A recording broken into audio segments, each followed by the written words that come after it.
Энэ удаад бид нэр Тэмүү in the Red Room пэйжийн админ Тэмүү Ричбагийн Пүтэн цус төгөлгийг толиулах гэж байна. Эхний хэсэг 1834 он Английн хойд хэсгийн нэгэн тосгонд учир битүүлэг бүхэлдэл иржээ. Түүний учрыг олуулахаар хатан хаан өөрийн ихтгэл зарц Винсент Чарльз нарыг явуулав. Винсент бол сэргийн генерал. Дөнгөж 23 та хэдий ч түүний чадвар насанд нь баймгүй гайхалтай санагдана. Харин Чарльзын хувьд тэр 20 жилийн турш тасралтгүй хатныг хамгаалж байгаа билээ. Тэдний очих газар 3 өдөр 2 шөнийн зайтай. Винсент гадаах байдлыг ажиглан чимээгүй суухвал Чарльз сархад зовлон ам хуурай байхгүй ажээ. Хөөе Винсент, юм дуугарл да. Бид магадгүй чиний умар тусад хийсэн дайны талаар ярих хэрэгтэй байх. Чи тэндээс ирээд генерал бол дэвссэн гэж сонссон. Хэмээн Чарльзыг хил амаа ээдрүүлэн хэлэхэд Винсент хурын дундуур аян цаглах мэт хурснууд дээрээ цорглоо. Чарльз шүлсээ гүт хидэлцэлгэн хөгшин толгой бүр зүнэж гүйцэжгээд өөр гэлсэнгүй. Эхний шөнө хоёр дахь шөнөж тэдний хооронд ямар ч хэрэг үл гарна. Хэдхэн цагийн дараа гэгтэл өнөөх газар очино. Винсент урдын адил гадаахыг тасралтгүй нүдээ гүйлгэлэн ажиглана. Харин Чарльз 2 хоногийн өмнөх нэгнээс тис өөр дэндүү бодлогошронгүй харагдахаж тэр магад хэргийн талаар бодож байна нэнвэц. Тэднийг тосгонд ирэхэд бүх юм ил хол санагдахажээ. Гудмаар холхих нэг ч хүн үзэгдсэнгүй. Хэдий улсын захын тосгонч хөгжил сайтай бараг Лондонгийн захын хороол шиг үзэгдэнэ. Винсент саял ам орсон мэт ам нэв. Цус өнөртөж байна. Тэрээр хамраа гарынхаа араар алхлаад хаашаа ч алхаж эхэллээ. Үүнд нь Чарльз жочирдсангүй, харин ч мишийн араас нь дагав. Винсентийн зогссон газар ойн зах байлаа. Чарльз, "Эндээс үү?" хэмээн асуухад, "Үгүй, энд биш" гэв. Энэ удаа бол Чарльз гайхаж оцров. Тэгвэл яах гэж энд ирсэн юм бол? Чарльзыг бодсноо хэлэхээс ч өмнө Винсент биднийг ирж авахд энэ хавьд 3 байшин зэрэгцээ оршиж байсан. Харин би тэндээс мэдээлэл цуглуулъя гэж бодсон авч тэр 3 байшин огтоос үгүй юм шиг нүдэн дээр минь устчихлаа гэмээлээ. Чарльз болмогдно.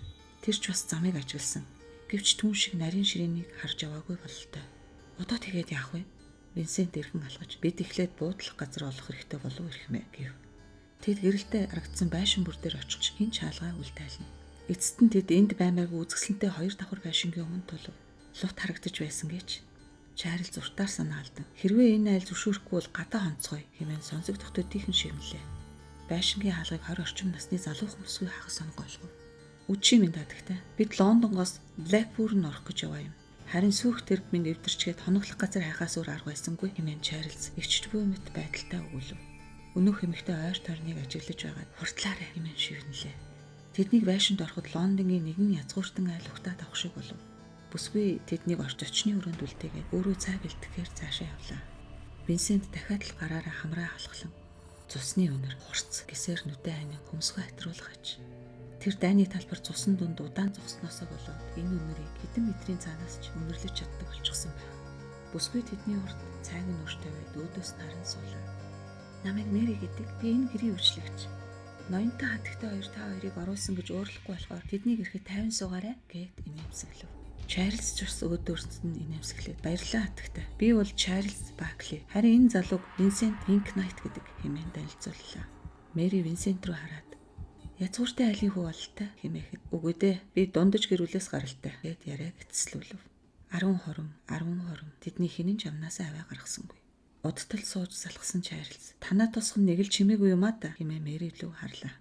Мэри санаа алдаад "Саяхнаас л та ингэж аниргүй болсон нь" гэсээр хоосон харсаар цорив. Хэдхэн секундын өмнө байсан нүднийх нь гал бүр цогчгүй болчихсон байлаа. Чарльз "Уучлаарай. Би буруу зүйл ярьчих шиг боллоо" гэхэд Мэри "Үгүй дээ ноёнтой. Би таныг айлгамааргүй байгаач энд их Британий хамгийн аюултай газрын нэг болсон" хэмэв. Тэр өөрөө ч мэдлгүй Чарльзын тавьсан зангад дунджглаа. Чарльзын арга барил бол санамсаргүй байдлаар үг унгах. Тэр хэрэгтнүүдтэй зүгээр л ойр зургийн юм ярьж хөвгөлдөж байгаад бүх зүйлийг нь уншчихдаг.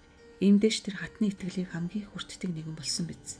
"Хатагтай таны аюул гээд байгаа зүйл бидний хурдан ор гэсэнтэй хамааралтай юу?" хэмээн Чарльзыг давшруулан асуухад бүсгүй толгой дахин "Энэ үнэхээр ээ" тэрнийг яриагаа эцэлхээс өмнө эцэгтэй нь ороод ирэв. Тэр бушуухан ширээний араас босоод "Сайн явж ирв үү?" хэмээн дайрсансныхоо хормойг атхан ёслолоо. "Сайн явж ирлээ. Бидний Мэри ч бас сайн байсан бололтой. Найзтай болчихж." Чарльз эцэгтэй рүү хараад "Сайн байна уу хатагтай? Бидний сүүх эвдэрсний улмаас танай төв удах шаардлагатай болчихлоо. Түүнийг битгий зэмлээрэ" гэхэд "Оо яалаа гэжтэй. Тэр ойрд гадагшаач гарч чадахгүй бусдаа ч ярихгүй хэцүү байсан. Түүнтэй ярих хүн ирсэнд би баяртай байна" хэмэв. Удалгүй түүний араас нөхөр нь орж ирв. Ингээд Мэри дахин цай бэлтгэхээр явж өрөөнд тэр дөрвөл үлдлээ. Намайг Жонхоо ойл гэдэг. Эхнэрийг маань Изольтойгоо ойл гэдэг. Та бүхний алдар юу вэ? Чарльз. Намайг Чарльз Бакли гэдэг. Энэ хүүг Винсент Винкнайт. Танилцах таатай байна хэмээн нэмсэглэв. Хатагтай хойл бол гоо зөвслөнгийн тод жишээ. Тэрэнд хорцой залуу байтугай өглөө хүлээгээ твтэж байгаа наятай өвгөнч дурлахаар нүд нь яг л ойн гүнд ургасан өхрийн нүд жимс шиг тасгар. Хөмсгөн нуурын захаар ургасан дэрс шиг шигүү. Тоорын өнгийг санагдуулан бомбгор ягаан урав цусгүй мэд цагаан арьс мөн намрын навцыг санагдуулан улаан ус. Тэр үнэхээр үзэсгэлэнтэй юм. Ноён хойлж ялгаагүй. Тэр зайлшгүй харсан эмэгтэй болгоноо дурлуулах үз. 19-р зууны бүхий л бүсгүйчүүдийн хүслэн болсон царайлаг залуу. Дайнд ялт байгуулад буцаж байгаа цэрэг иршиг орцнууд, өргөн шанаа, өндөр нөмөн хамар, ямбайлан ардаа боосон ус. Тэрэнд үнэхээр дурлахгүй байж боломгүй юм гэж үү? Цаг аль хэдийн 10 цагийг дохиж эхлэв. Ноён хойл тэднийг 2 давхрын хаан дайрлахыг Мэри дэлж, тэр тэднийг өрөөнд нь хүрэхээр явж байна.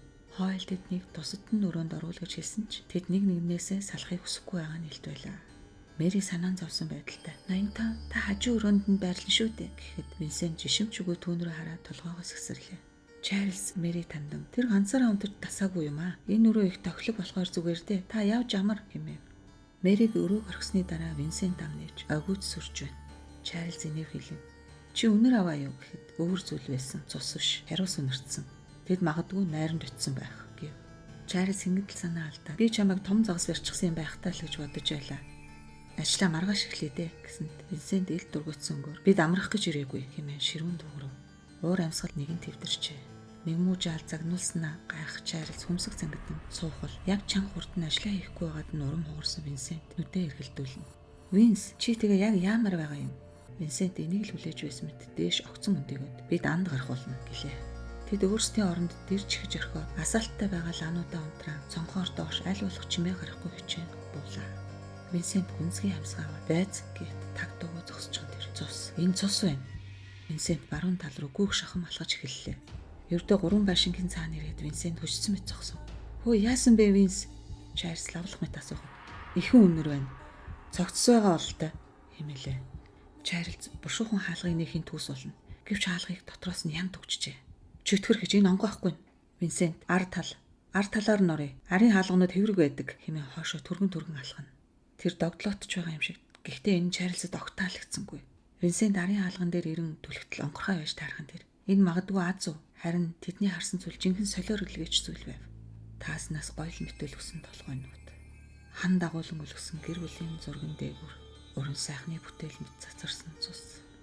Цасан бөмбөг мэт газраар өнгөрөх хүний нүднүүд. Хувцсны үлгүүрэн зоо зөргсөн эмэгтэй хүний зэрэмдлэгдсэн тал бий. Зуухны оролцоо хагас шатсан нэг нэгнээ тэрсэн хоёр бяцхан бүх. Дөнгөж арын өрөө гэхтэл дайны талбараас хэд дахин илүү хэрсгий харагдах нь өөр өвдмөр. Чарльз амандаа хараахч хүн хийсэн гэхэд хэтэрхий итгэмээргүй зүйлс. Гэхдээ үүнийг хүнээс өөр хинч хийх боломжгүй. Тэрний толгойд аадрын хар хөвл орно. Хурдхан шиг хэрхий эснийг барьж аваад шанган нүртэх гэхээс байж чадна.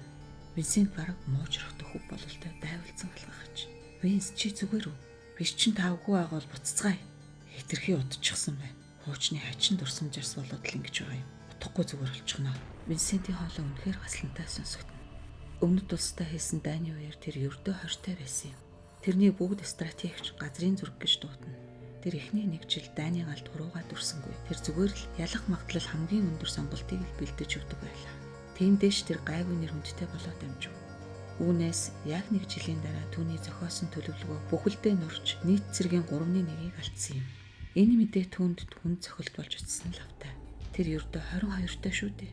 Тэрнээс хойш шөнө болгон өгсөн цэргүүд түүнээс аймаг уйх болжээ. Тэр сүулдэ цурамч хийхээ болсон. "Винсент, чиний төлөвлөгөө биднийг алсан.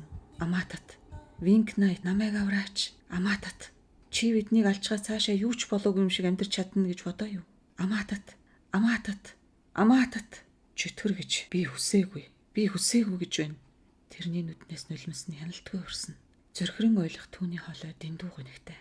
Хэд хоног нойргүй онсны эцэст тэр зүүд бодит байдлаа ялгахаа болов. Тиймээс ч тэр үргэлж чихэнд нь уяатай байдаг. Үгсэн хүмүүсийн өшөөг авах гэж галзуу хүн шиг төлөвлөгөө зохиосон юм. Тэдний эрх замыг өөртөө тодорхойлж зан бэлдэж, шатаахыг нь шатааж, булахыг нь булсан. Тэрний төлөвлөгөө үнэхээр амжилттай бүтсэн.